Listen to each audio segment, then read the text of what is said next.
Okunoonyereza okwakolebwa aba Makerere University mu mwaka 2022 kwoleka nti abantu abali wakati w'30,000 ne 35,000 be bafa olw'okubbira mu mazzi mu Uganda buli mwaka. Bano bafiira mu mazzi ag'enjawulo, ag'ennyanja, ag'emigga, amataba ate n'ebidiba ebisimibwa awaka ku masomero ne ku ziwooteeri ne mu bifo ebirala. Kati olusoma olusooka olw'omwaka guno nga lutandise, abakulira omuzannyo gw'okuwuga mu Uganda nga bali wamu n'aba Swim Safe Uganda bamaze ennaku 3 nga batendeka abasomesa abayigiza abaana okuwuga mu masomero obukodyo obw'enjawulo okutaasa abaana singa baba bafunye obuzibu nga bawuga.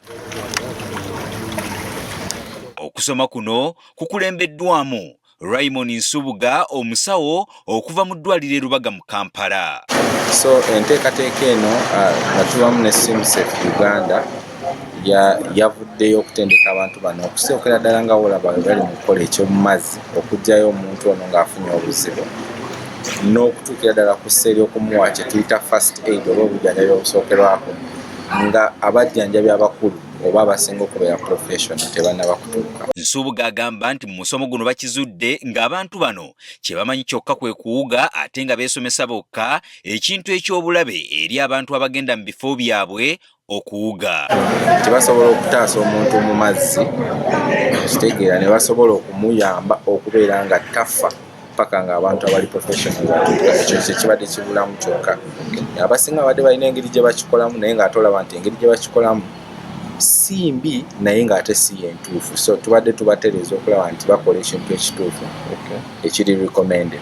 Moses Kalanzo wa Swim Safe Uganda agamba nti kyeraliikiriza nti tewali kunoonyereza kujjuvu kwakoleddwa okwetegereza abaana b'amasomero abafiira mu bidiba nga bawuga kyokka ng'omuwendo guno munene ddala naye ng'amawulire gano gakwekebwa ne watabaawo alondoola. Naye ate bwe tulaba waliwo abaana be tufiirwa mu mapuulu z'amasomero bangi, kati kino tetuyinza kitwala nga kya bulijjo era y'emu ku nsonga lwaki twasalawo ne tugamba katubasinkane gye bali tubatendeke bamanye ekyokukola.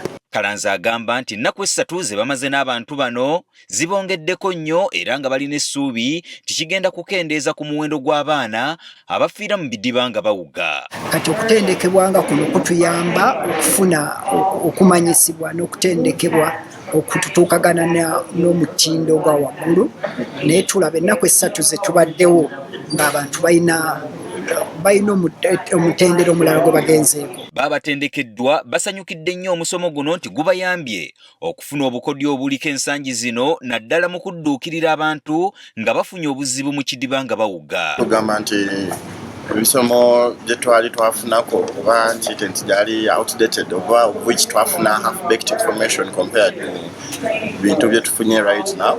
Balese kutwongerako skills okulabika nti tutaasa abantu baffe, okulabika nti tusavinga abantu baffe oba okusavinga bakasitoma baffe n'okuuma amannya g'ekifo. Kati bano balina essuubi nti abatendekeddwa bajja kuyambako okuyigiriza abalala ate nga bwe babakana n'abasomesa mu disitulikiti endala eza Uganda.